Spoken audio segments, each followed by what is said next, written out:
Hello and welcome to 2018 and also the Littlest PetCast. And in today's episode of the Littlest PetCast, we are looking at the episode Sweet Truck Ride. Truck's in parentheses, so I don't know how to say that exactly. So, before we get into the real meat and potatoes of the episode, I do just want to point out that my complaints about how the buildings work is somewhat obfuscated. So, because, the first shot we see is them on the corner where we see that Sweet Delights is the entire building next door, kind of. It has the entire building next door. There might be another set. Actually, no. Sweet Delights has 2 floors. Maybe there's a 3rd and 4th floor apartment above. I don't know. So, not sure if there's an apartment upstairs of the Sweet Delight shop. But, Littlest Pet Shop is, in the middle of, is between 2 buildings. One of those buildings is Sweet Delights, and that building, reaches, around the corner. So, yeah.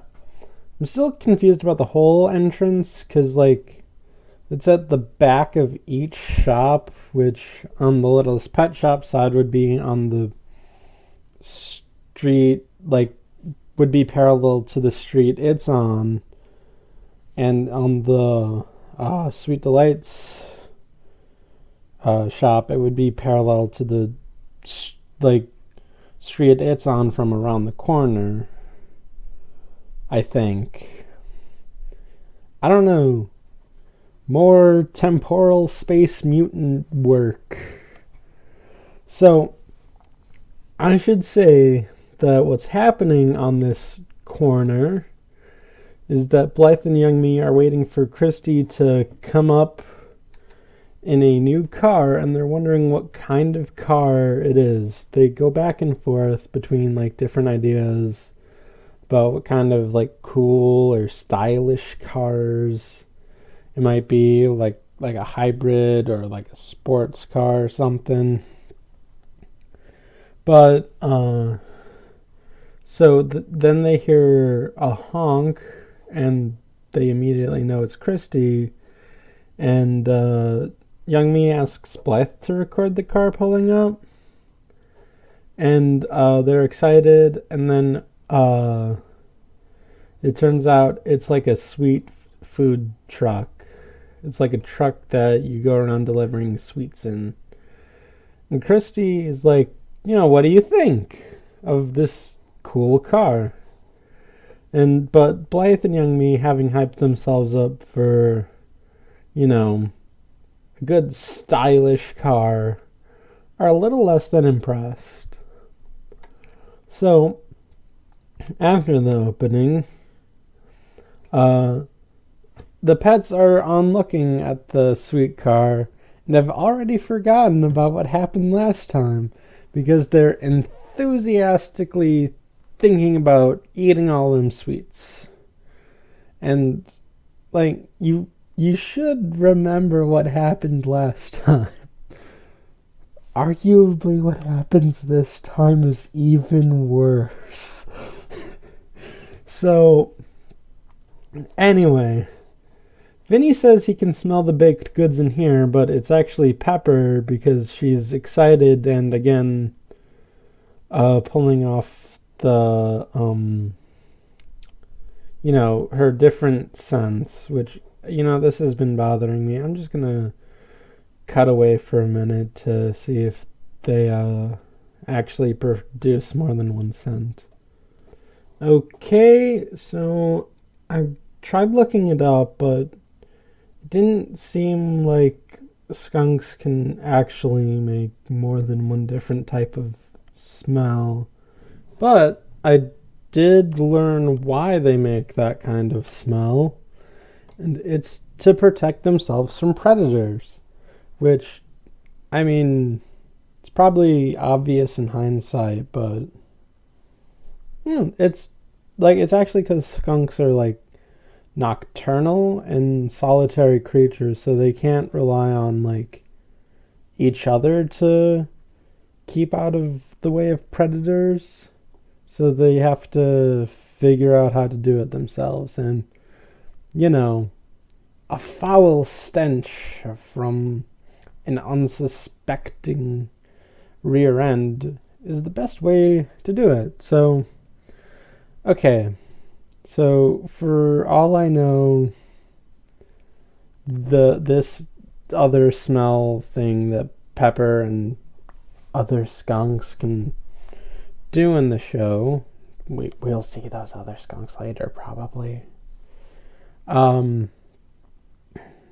is like, yeah, because it is like a trait inherent among like other skunks, because like Pepper says like her signature scent is peppermint, so I'm assuming everyone else has like a different signature scent that differentiate. Like maybe this is like a weird breeding thing, like some weird, like this takes place in some alternate universe where like a bunch of skunk breeders bred skunks that could produce different smells, and to tell each skunk apart, they have a different smell, or a smell that's within their family. I have spent a lot of time on this, and we're not even that far into the episode yet. I keep saying that. It keeps being true. Let's go with it. So, yeah. So back at the truck, young me and Blythe are cleaning the truck while Christie is on the phone with some guy named Milton, asking for boxes for the sweets. And then she tells the girls circular motions to clean the truck, but then goes back to Milton, who thought that she wanted circular boxes. And then, being the savvy businesswoman she is, she thinks circular boxes might be a good idea. I'll take 20 dozen. So then Blythe and young me talk about how this like sweets truck will be a hit at Roger's Works picnic. I think that's how you say that. English is weird. So yeah, it'll be like a hit at the picnic Roger's Work puts on. That's how you're supposed to say it in English. But whatever. English is weird. So, yeah, and they start talking about the picnic, and Blythe says that her dad gets really into it, the picnic, and the three-legged race, and then Roger just runs up with a life-size doll practicing for the three-legged race.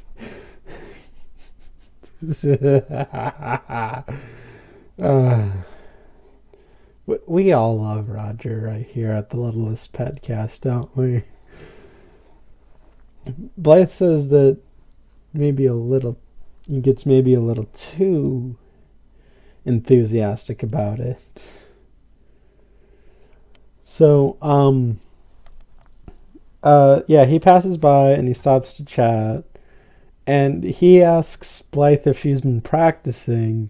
And he said he noticed that she hasn't been practicing, and neither has Buddy, the life-size doll he has, tied to him, practicing a three-legged race. Which, it's an impressive feat in its own right. Oh God. Already, I love Roger in this episode. But I love Roger in every episode. So, it's good. It's all good. Anyway. Yeah. Oh, I just I remembered the way he indicates that Buddy hasn't noticed is that he, like, himself shakes Buddy's head and then points to it. Oh, God. Like, he is the most dad ever. I keep saying that, but it keeps being true. So, Blythe explains that she's helping young me with cleaning the truck, but she will be ready by race time. And young me is just stifling her laughs throughout all of this. But it's really hard to contain.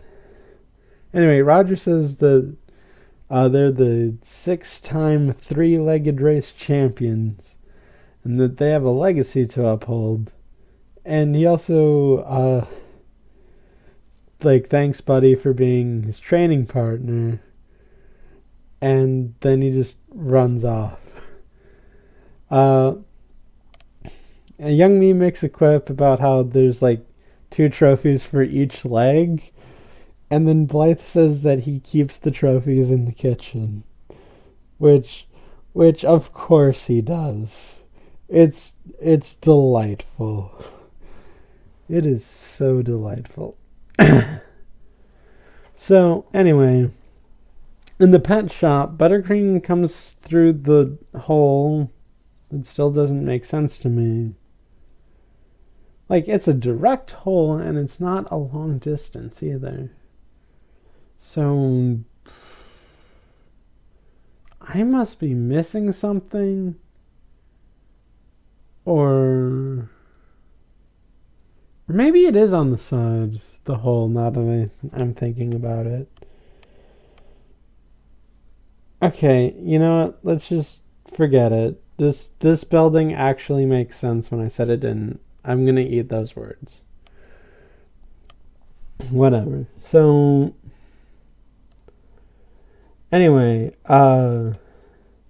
so Buttercream comes through and offers the pets an invitation to go into the truck.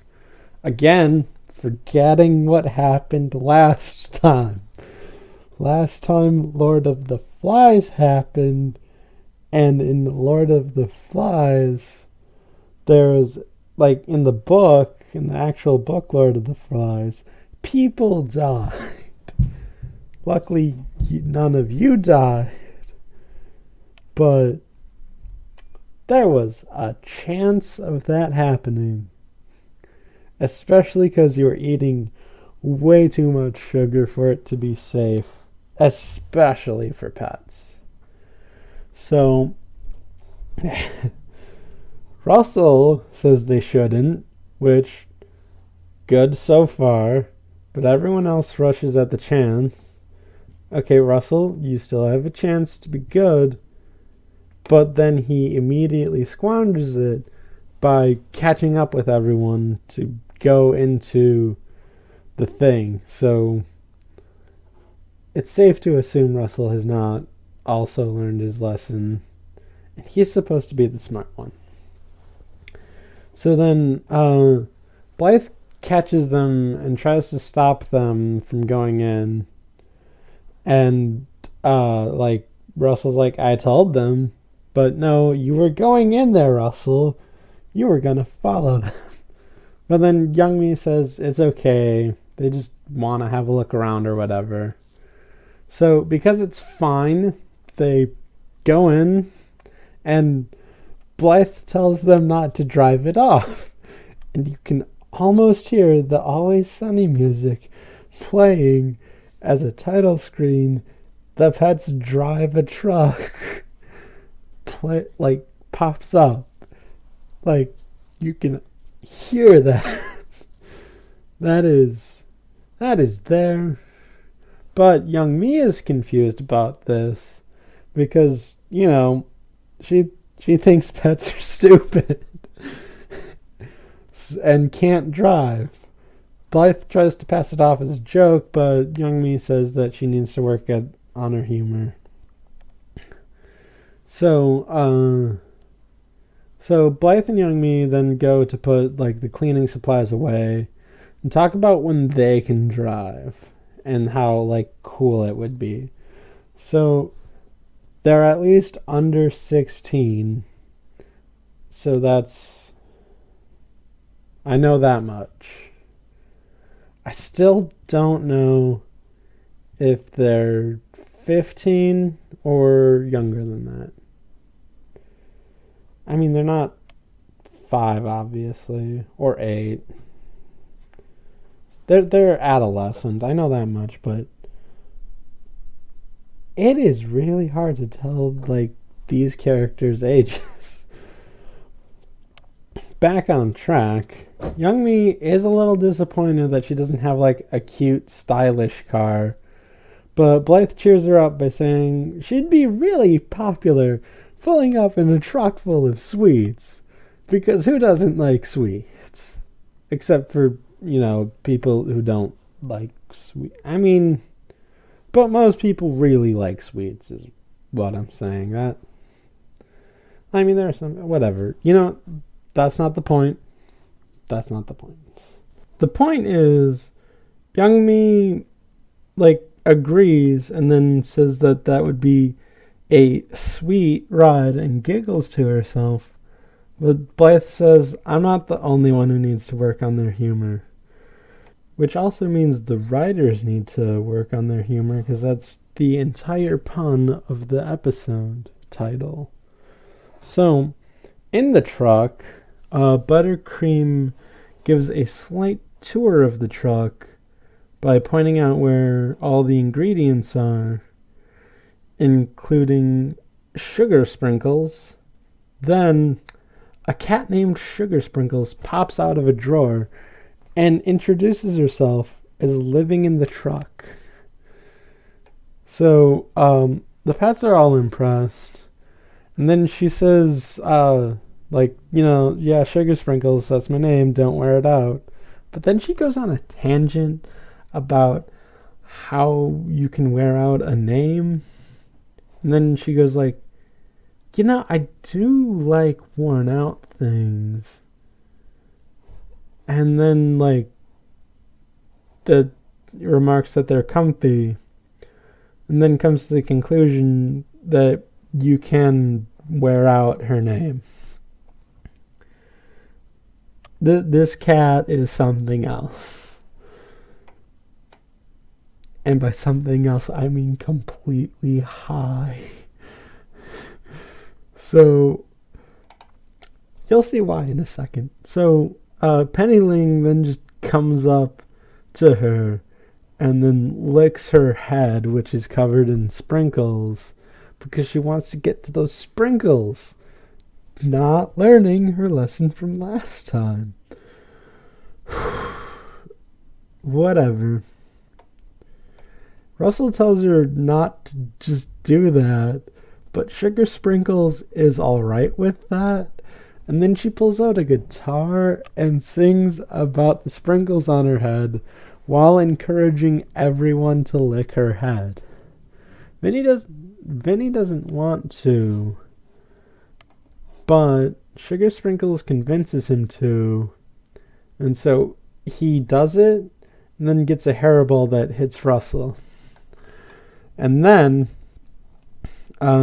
Russell makes his way to the front of the truck and becomes enamored with being in the captain's chair, which then leads into a Star Trek fantasy that Russell has, where Russell is Kirk, complete with the vocal pattern, shields are engaged or whatever.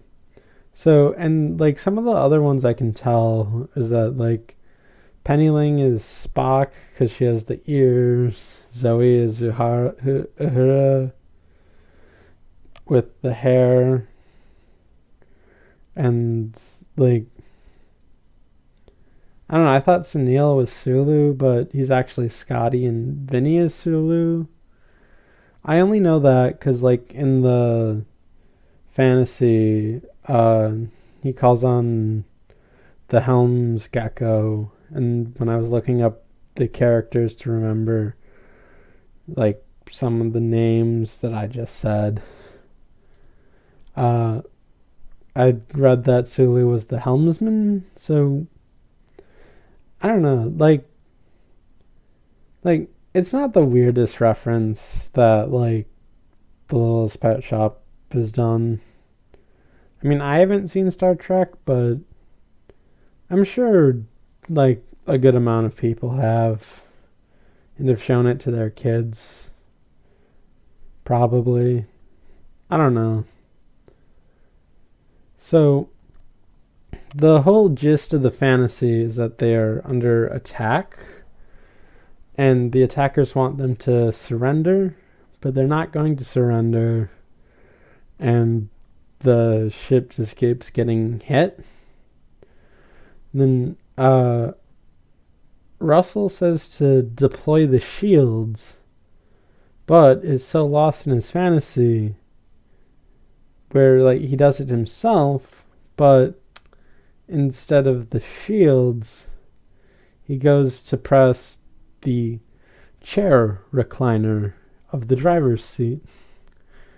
This leads to a chain reaction in which Russell reclines the chair back far enough so it hits a tray of food that Minka was on, which launches her into turning on the car keys, and the tray into the stick shift, which puts it into drive, and then into the radio, which turns on some country music.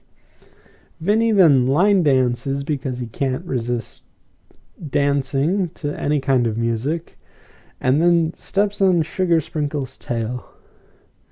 Sugar Sprinkle says, "I know you didn't mean that, but that, like, really hurts, so promise me you won't be offended by what I'm about to do."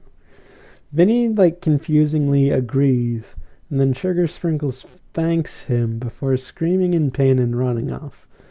Now, Penny Ling thinks she's coming over to give her more of her head sprinkles, but she crashes into her, and in turn they crash into Buttercream, who flies and hits, like, the parking brake so that it's not parked anymore. And the truck goes off. So that happened. So then Penny Ling looks out the window and remarks that the sidewalk is moving. But then Sugar Sprinkles comes up and says, "Aw, you're so cute. But no, it's actually the truck that's moving. But you're very observant, and I love that about you." Is she hitting on Penny Ling? I'm not judging her if she is, but I just want to know if she is. I think she is. She seems to be about, like, you know, free-spirited, whatever. You know?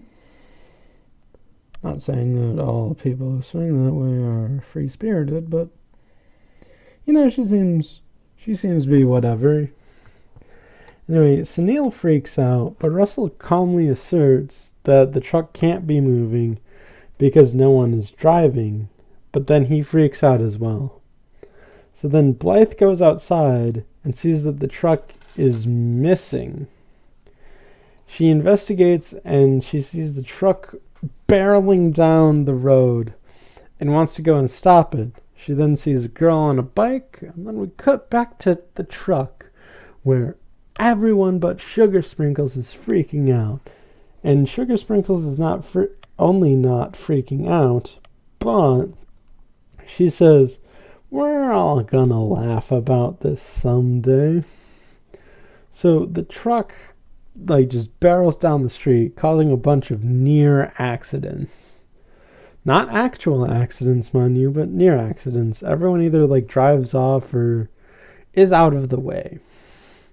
So, back at the store, Blythe bribes the girl with a cupcake to use her bike to chase the truck. So, Pepper tries to determine which pedal is the brake, but she hits the gas instead. And then Vinny jumps on the steering wheel to try and steer it with his dancing, but it swerves really hard. Russell tells him to stop, but Vinny says he can't because it's the only country step he knows. That's not the point, Vinny. Sugar Sprinkle says, I think he's doing great.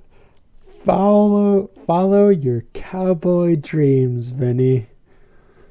Seriously, how high is this cat? Cats, are lazy and lethargic sometimes. But other times, they're incredibly high-strung. And I don't even know why this cat is not high-strung. In the slightest, except when she gets tail stepped on. So, Blythe continues to chase, and then in the truck, Minka tries to find out what Prindle means, which is like the park reverse neutral drive in... I'm not sure what L is. Or maybe it was first something. And adjust the stick so it goes into reverse, or what Minka thinks it is. Really, really straight. That's it. Then puts it back into drive, or D for don't go backwards.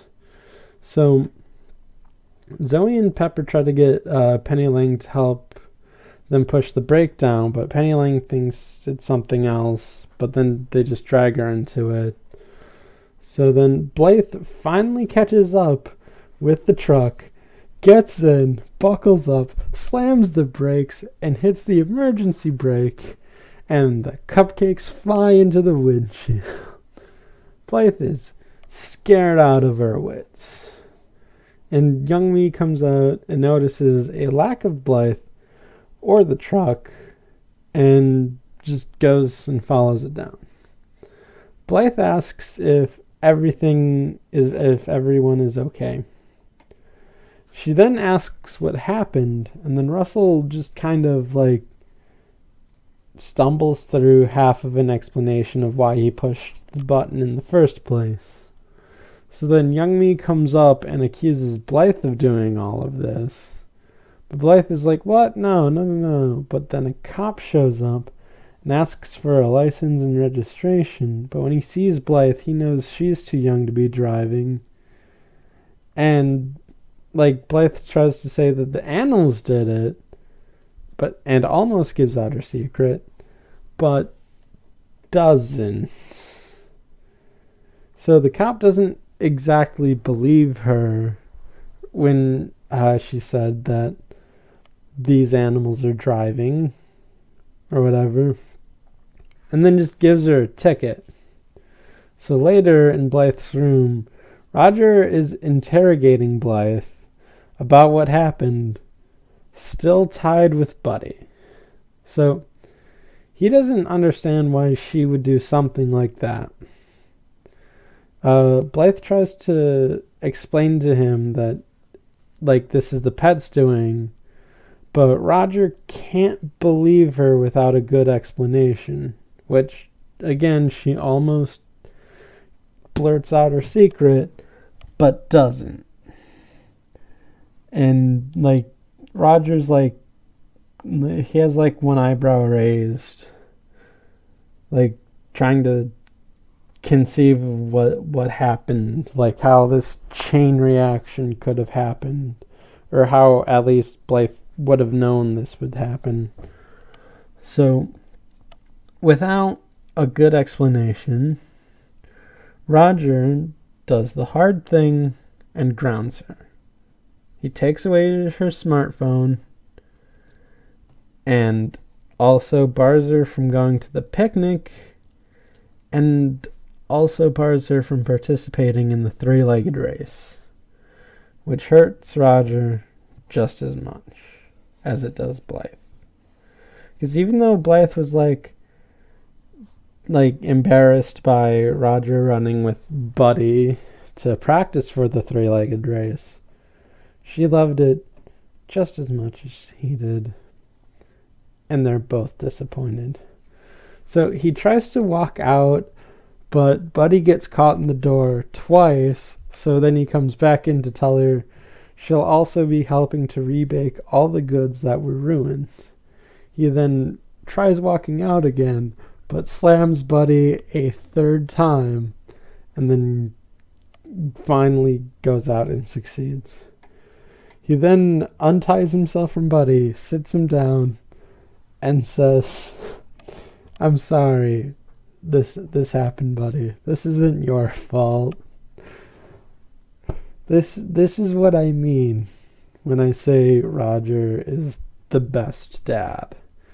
Like I've gone on about how he's encouraging, or he's the most dad, but he also knows what to do if something like this happens. He's trying to meet Blythe halfway. He's I want to believe you, Blythe, but if you can't give me an explanation, then I don't have any other choice than to believe the cop in this scenario.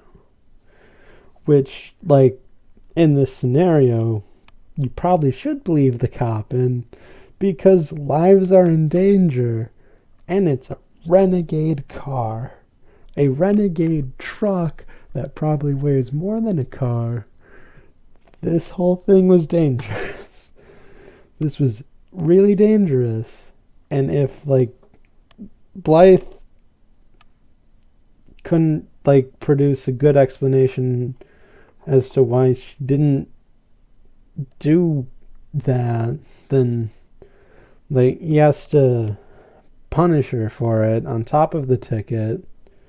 And, he knows Blythe feels bad about all of it, but he still has to put his foot down somewhere, and this is a good point to put it down. So anyway, at Sweet Delights, Blythe, Young Me, and Christie are working on baking the cakes again, and Blythe again apologizes for the ruined cakes. Christie says that it's not that big of a deal because her multitasking abilities come in handy for these types of situations. As she loads the oven with one of her feet, she uses her feet to open the oven and then put a pan of cupcakes in it. She then gets a call from Milton and says that the circular cake boxes are a disaster because they keep rolling off the table. They wouldn't be rolling off the table if you stack them on the flat side, not the rolly side. So Blythe feels really bad about all of this. But Young Me tries to cheer her up by saying that no one got hurt, which is impressive, as I have pointed out so far, because there were cars that just swerved out of the way. There were people trying to cross the street, including a pregnant woman, mind you, and her other kid. The fact that nothing bad happened is a miracle in all of this.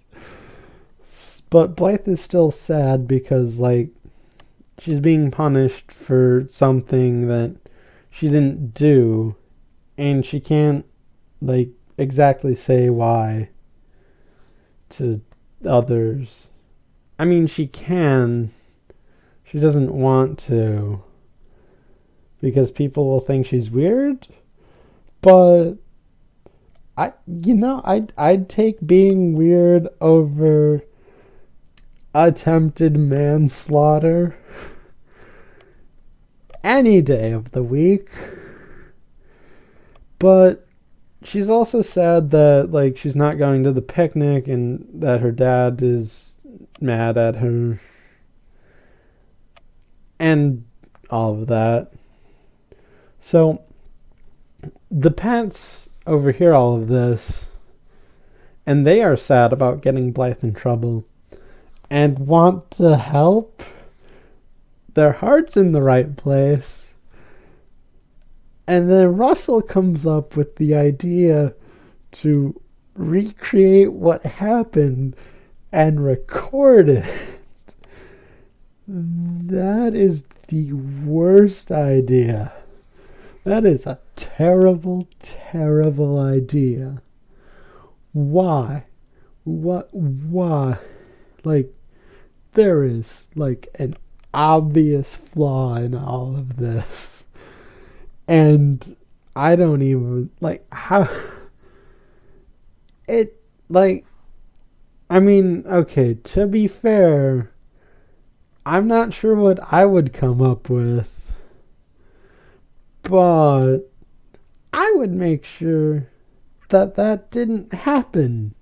And we find another way to, you know, prove Blythe's innocence in all of this.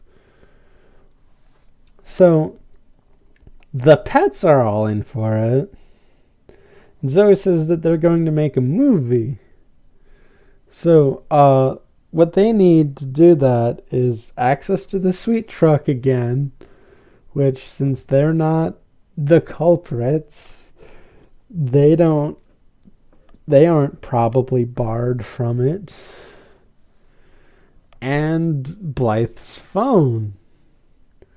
So, the pets manage to get into Blythe's apartment and spot the phone on the kitchen table while Roger is pacing about, wondering what is going on. Because, honestly, I'm still a little shocked about just how much this actually could have been terrible.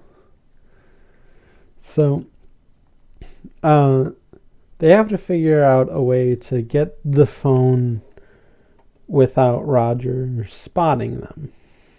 So Buttercream comes up with the idea to use Buddy, but not before her running gag / character trait kicks in.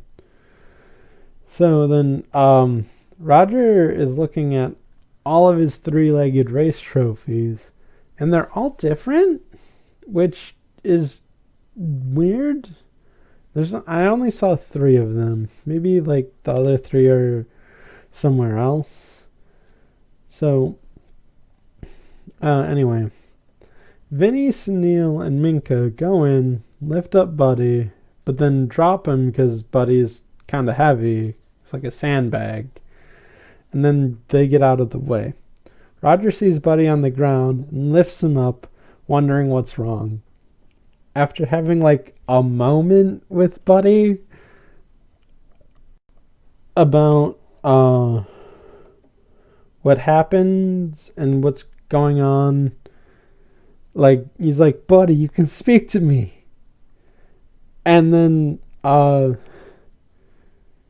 like Roger gets from like his conversation with Buddy that they should just go out there and break their three-legged race record for old time's sake. So Roger goes off and the pets grab the phone.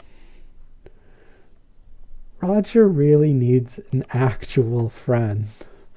That this is part of the reason I'm saying #Roger for Dream Daddy 2, because he just needs someone to talk to about being a dad.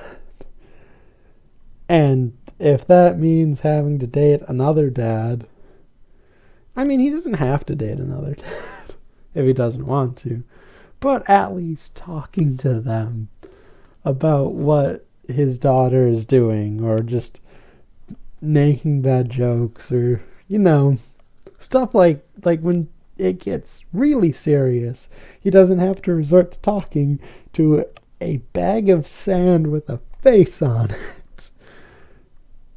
Point is, Roger needs a friend.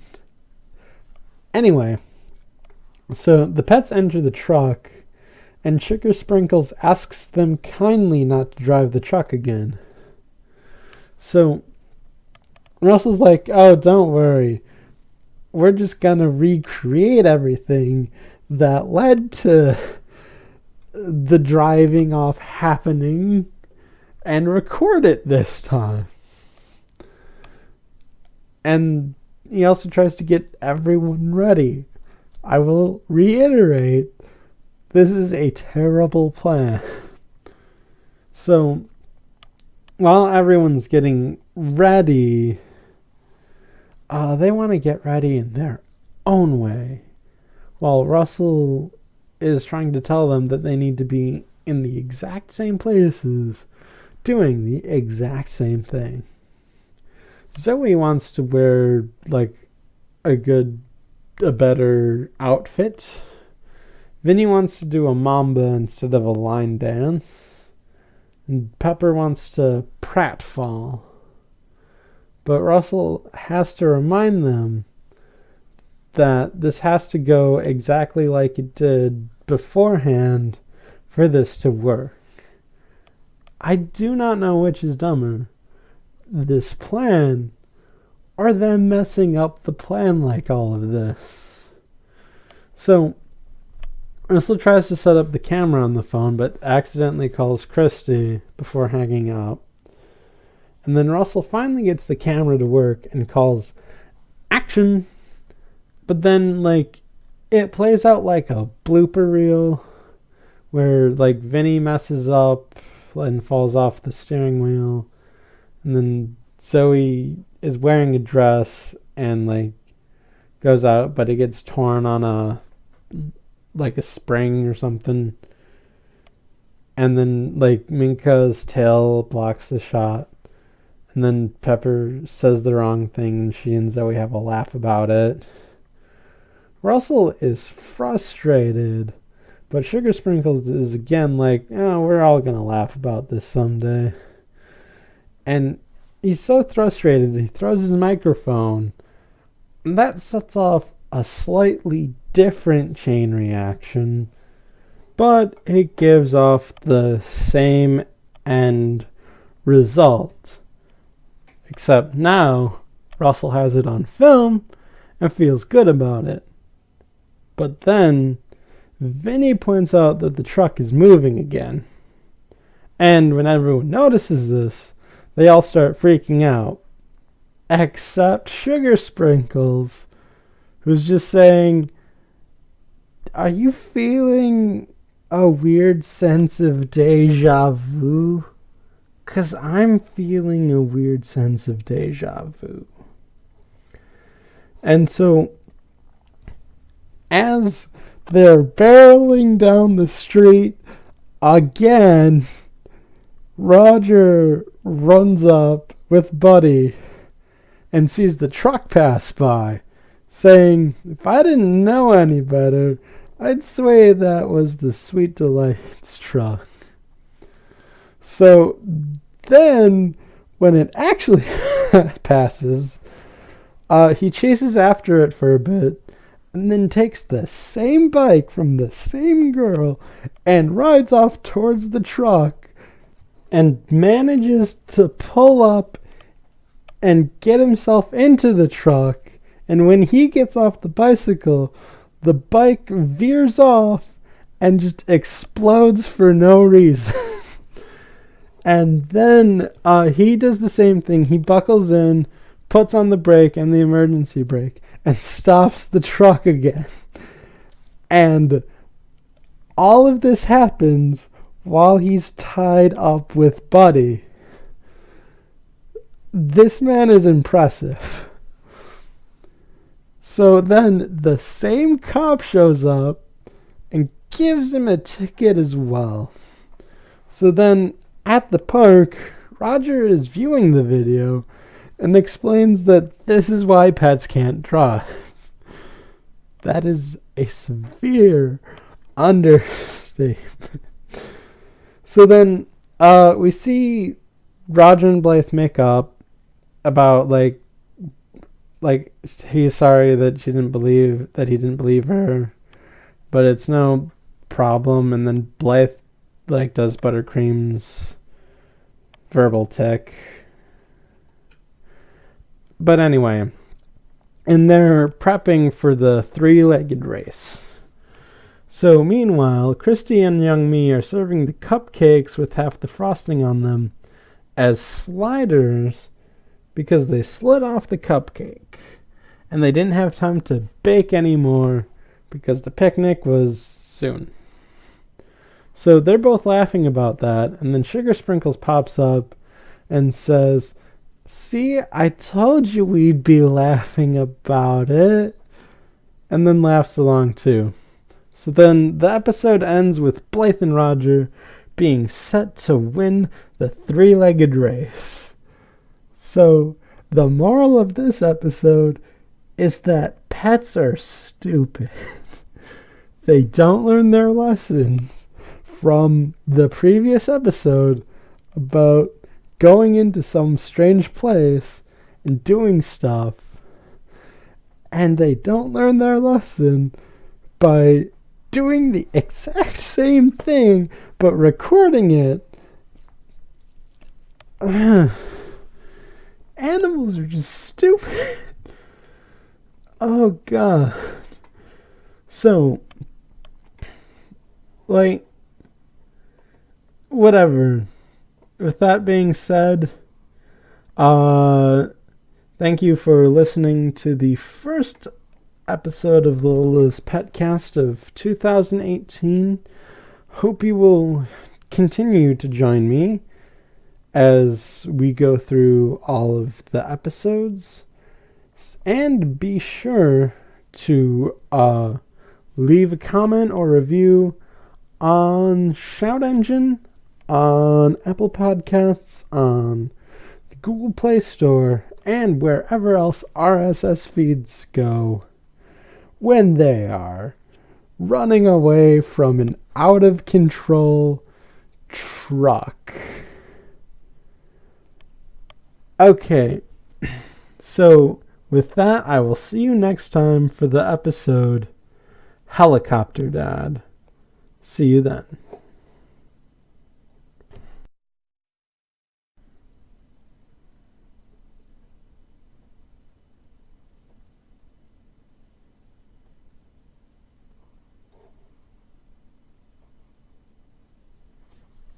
Oh, by the way, so my theory as to why nothing bad happened is because, as we've stated previously, this takes place in the Marvel Universe with all the mutants. So, my theory is that the one above all just protected everyone by just being in the immediate area and like controlling people through his mind or whatever to like veer off or stop or whatever before the truck came in. And do you know what form he took? Body.